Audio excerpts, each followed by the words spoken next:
اللہ کے حبیب صلی اللہ علیہ وسلم کی خدمت میں ایک شخص حاضر ہوا اور اس نے اذن جہاد طلب کیا. حضور میں جہاد پہ جانا چاہتا ہوں, مجھے اجازت مرحمت فرمائے.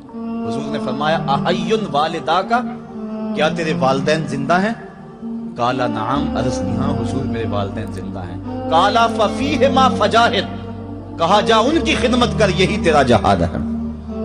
ماں باپ کو بلکتا ہوا چھوڑ جائے اور آپ جہاد پہ چلا جائے, ماں فالج میں گری ہوئی ہے اور بیٹا تبلیغی گشت پہ چلا جائے, باپ تڑپ رہا ہے اور بیٹا پیر کی چوکھٹ پہ جھاڑو دیتا پھرے, اللہ راضی نہیں ہوگا. میں سچ کہتا ہوں, اپنے بھی خفا مجھ سے ہیں, بیگانے بھی ناخوش, کہ میں زہر حلاحل کو کبھی کہہ نہ سکا کند.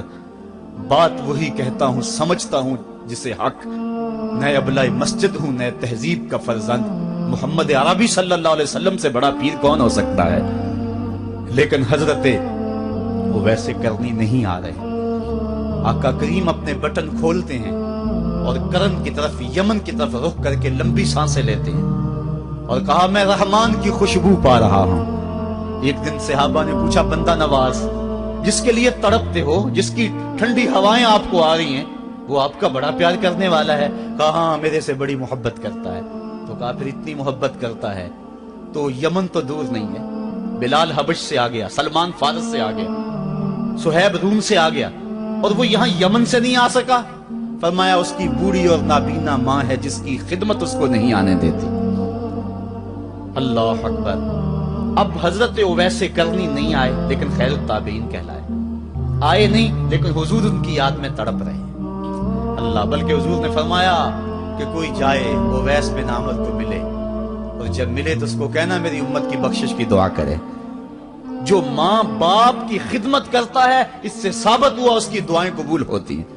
میں نے ایک روایت میں پڑھا ہے کہ جو آدمی روزانہ اپنے والدین کے لیے دعا کرے, والدین زندہ ہوں تب بھی, والدین فوت ہو گئے ہوں تب بھی, یہ عادت بنا لے, روزانہ ماں باپ کے لیے دعا کرے, ساری زندگی اس کے رزق میں بے برکتی نہیں آئے گی, اللہ اس کو رزق کی فراوانی عطا کر دے گا.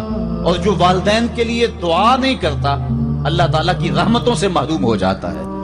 حضرت ابو ہریرہ رضی اللہ تعالیٰ عنہ جب بھی ہاتھ اٹھاتے تھے تو یہ دعا کرتے تھے, اللہم اغفر لابی ہریرہ ولأمی ولمن استغفر لہما. اے اللہ ابو ہریرہ کو بخش دے, حضرت ابو ہریرہ کی ماں کو بخش دے, اور قیامت تک جو ہم دونوں کے لیے بخشش کی دعا کرے اس کو بھی بخش دے. حضرت امام محمد بن سیرین ایک بزرگ ہوئے تابعی, جب بھی دعا کرتے تھے یہ دعا ضرور کرتے تھے, اے اللہ ابو ہریرہ کی بخشش کر دے. کسی نے کہا کہ تمہیں ابو ہریرہ رضی اللہ تعالیٰ عنہ ان کی ماں سے بڑی ہمدردی ہے. کہا ان سے جو ہمدردی ہونی ہے وہ تو ہونی ہے. انہوں نے کہا ہوا ہے اے اللہ ابو ہریرہ اور ان کی ماں کو بخش دے, جو ان کے لیے دعا کرے اس کو بھی بخش دے. تو میں دعا کر کے اپنی بخشش پکی کر رہا ہوں. تو والدین کے لیے دعا کرنا اللہ کی رحمت کو دعوت دینا ہے. تو فرمایا کہ جاؤ اویس بن عامر کو جانا اور جا کے اس کو میری امت کے لیے دعا کا کہنا. حضرت سیدنا عمر فاروق حضرت علی المرتضیٰ گئے, جا کے ڈھونڈا, تلاش کیا, اویس بن عامر ملے, حضور کا سلام کہا, بس پھوٹ پھوٹ کے رونے لگے. ہاں بتاؤ میرے رسول کے لبوں پہ میرا نام کیسے آیا تھا, حضور میرا جب تذکرہ کرتے تھے کیسے کرتے تھے. یہ درد دیکھا تو بولے کہ کیا آپ اتنی محبت رکھتے ہیں تو پھر ملنے کیوں نہیں آئے حضور, اتنا جو پیار رکھتے ہیں تو زیارت کرنے کیوں نہیں آئے. تو حضرت اویس کرنی نے بات کے رخ کو بدلا, کہا تم نے میرے رسول کو دیکھا, تم نے میرے رسول کی زیارت کی ہے؟ کہا ہاں ہم تو صبح و شام وہاں رہے ہیں. کہا پھر بتاؤ حضور کے یہ ابرو جڑے ہوئے تھے یا کھلے ہوئے تھے؟ اب دونوں حیران ہو گئے. کہا تم نے تو دیکھا, میں نے تو دیکھا نہیں, تم بتاؤ نا. پھر میں تو گیا نہیں, مجھے کہتے ہو گیا نہیں, تم بتاؤ حضور کے ابرو جڑے ہوئے تھے یا کھلے ہوئے تھے؟ حیران ہیں. کہا حضور آپ ہی بتلائیے. کہا کوئی دور سے دیکھتا تو جڑے ہوئے نظر آتے, قریب آ کے دیکھتا تو کھلے ہوئے نظر آتے. یہ وہ ہے جو ماں کی خدمت کرتا رہا اور حضور کے دربار میں حاضر نہیں ہو سکا, لیکن حاضری اس کی تھی, وہ جہاں بھی تھا وہ نبی کے قرب میں تھا. تو اس لیے ماں باپ کی خدمت اتنا بڑا وظیفہ ہے. حضرت بایزید بستامی کہتے ہیں میں نے حق معاف کروا لی اپنی ماں سے, کہ ماں تیرے حق ادا کروں یا اللہ کے حق ادا کروں, تو مجھے اپنے حق معاف کر دے, میں اللہ سے اپنے حق معاف کروا لیتا ہوں, اپنے اللہ کو راضی کر دیتا ہوں. جنگلوں میں گھومتے رہے, 12 سال بیت گئے. ایک دن دوبارہ آئے, بستام کی سمت سے گزرے, خیال آیا چلو ماں کو سلام کر جاؤ.